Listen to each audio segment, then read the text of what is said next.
नमस्कार दोस्तों, मैं हूं श्रीकांत और आज मैं आपके लिए लेकर आया हूं UP board class 12th English poetry की 8वीं पोएम माई हेवन, जिसके लेखक हैं रविन्द्रनाथ टैगोर। यह एक मोटिवेशनल कविता है। इस कविता में कवि ने मुख्यतः भारत और भारतीय संस्कृति के प्रति अपना प्रेम प्रकट किया है और ईश्वर से प्रार्थना की है। तो आइए इस कविता को पढ़ते हैं और आनंद लेते हैं। Where the mind is without fear and the head is held high. Where माने जहाँ, द माइंड माने मस्तिष्क या दिमाग, इज माने है, विदाउट माने बिना, फियर माने भय, एंड माने और, द हेड माने सिर, इज माने है, हेल्ड माने होता है रखना या पकड़ना। और हेल्ड हाई दोनों मिलकर हो गया यहाँ पर ऊंचा रहे। हाई मीन्स ऊंचा रहे, हेल्ड हाई ऊंचा रहे। अर्थात इस लाइन में कवि कह रहा है कि हे ईश्वर, मेरे सपनों का भारत इस प्रकार का हो जहाँ लोग भेयर माने जहाँ, द माइंड माने दिमाग, इज माने हो, विदाउट माने बिना, फियर माने भय। अर्थात जहाँ लोगों के मस्तिष्क में भय ना हो और जिनका सिर जो है सदैव स्वाभिमान से ऊंचा रहे। अर्थात लोग भयमुक्त हों और आत्मसम्मान उनके अंदर हो, अर्थात उनका सिर स्वाभिमान से सदा ऊंचा रहे। अगली लाइन देखते हैं। Where knowledge is free. Where माने जहाँ, नॉलेज माने ज्ञान, इज माने है, फ्री, फ्री मतलब आज़ाद, मुक्त। जहाँ ज्ञान पर कोई प्रतिबंध ना हो, ज्ञान मुक्त हो। Where the world has not been broken up into fragments.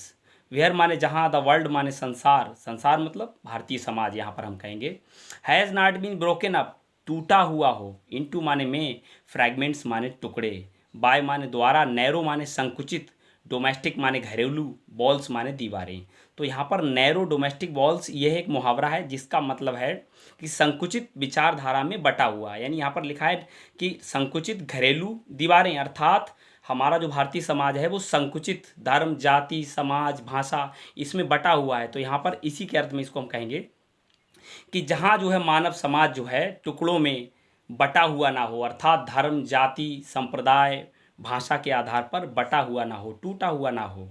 यानी भेर माने जहाँ, द वर्ल्ड माने संसार, has not been broken up टूटा हुआ हो, इनटू माने में, फ्रैगमेंट्स माने टुकड़ों में, बाय द्वारा यानी से, नैरो संकुचित, डोमेस्टिक बॉल घरेलू दीवाने।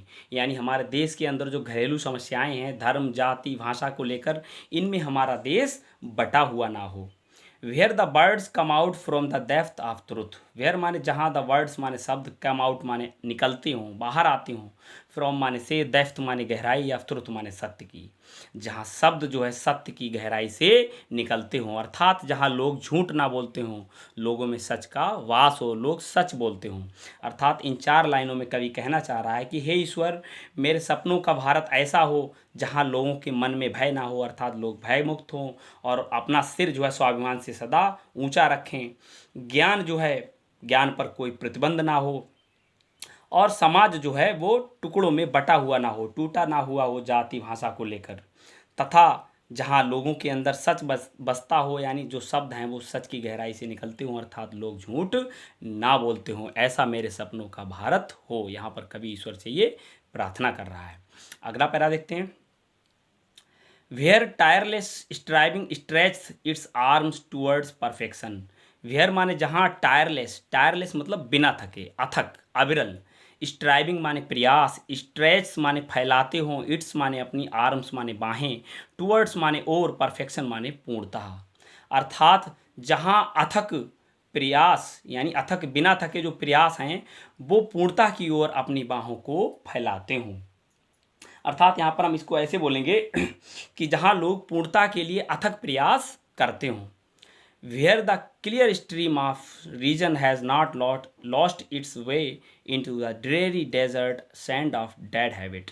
वेयर माने जहाँ, द क्लियर माने स्वच्छ, स्ट्रीम माने धारा, ऑफ रीजन माने तर्क की, कारण की, हैज़ नॉट माने नहीं, लॉस्ट माने खोती है, इट्स माने अपना, बे माने रास्ता, इनटू माने में, ड्रेरी, ड्रेरी मतलब होता है सुनसान, निर्जन, यहाँ पर हम कहेंगे नीरस, डेजर्ट माने रेगिस्तान, सैंड माने बालू, ऑफ डेड माने मृत, हैबिट माने आदतें। तो डेड हैबिट यहाँ पर ये भी एक प्रकार का मुहावरा ही है, तो यहाँ पर कहेंगे हम पुरानी आदतें। जहाँ तर्क की स्वच्छ धारा, यानी where the clear stream of reason, जहाँ तर्क की स्वच्छ धारा, अपना रास्ता, हैज़ नॉट लॉस्ट माने नहीं खोती है, इट्स वे अपना रास्ता, इनटू माने में, ड्रेरी डेजर्ट सैंड यानी नीरस रेगिस्तान की, बालू में, ऑफ डेड हैबिट पुरानी आदतों की। अर्थात इस लाइन में लेखक कहना चाह रहा है कि जहाँ तर्क की स्वच्छ धारा जो है अपना रास्ता, सुनसान रेगिस्तान की बालू में पुरानी आदतों में अपना रास्ता नहीं खोती है। अर्थात इसका भाव ये निकल रहा है कि ऐसा समाज हो, भारतीय समाज ऐसा हो जहाँ लोग तर्क के द्वारा नए विचारों को सीखने के इच्छुक हों, वे पुरानी आदतों में ही ना लगे रहें, पुरानी रूढ़ी रीति रिवाज हैं उनमें ही ना फंसे रहें, बल्कि उनमें तर्क करने की ऐसी क्षमता विकसित हो जिससे वो नए विचारों को भी सीख सकें। इन लाइनों में ये लेखक यहाँ पर कहना चाह रहा है। अगला स्टेंजा देखते हैं। Where the mind is led forward by thee into ever widening thought and actions। Where माने जहाँ, द माइंड माने मस्तिष्क, इज माने है, लेड फॉरवर्ड आगे ही बढ़ता रहे, लेड फॉरवर्ड मतलब अग्रसर रहे, आगे की ओर अग्रसर रहे, बाय दी आपके द्वारा। तो किसके द्वारा, यानी भगवान के द्वारा। यहाँ पर दी शब्द जो है वो भगवान के लिए इस्तेमाल हुआ है। इनटू माने में, एवर वाइडनिंग सदैव, एवर मीन सदैव, एवर वाइडनिंग, वाइडनिंग का मतलब है विस्तार, विस्तार होना या फैलना। तो एवर वाइडनिंग का मतलब हो गया कि सदैव विस्तरित होने वाला, सदैव विकसित रहने वाला। थॉट माने विचार, एंड माने और, एक्शंस माने कार्य। जहाँ दिमाग जो है आपकी प्रेरणा के द्वारा, यानी भगवान, यहाँ पर लेखक कह रहा है कि हे भगवान, आपकी प्रेरणा के द्वारा जहाँ लोग सदैव जो है विकास की ओर अग्रसर, प्रगति की ओर अग्रसर होते रहें।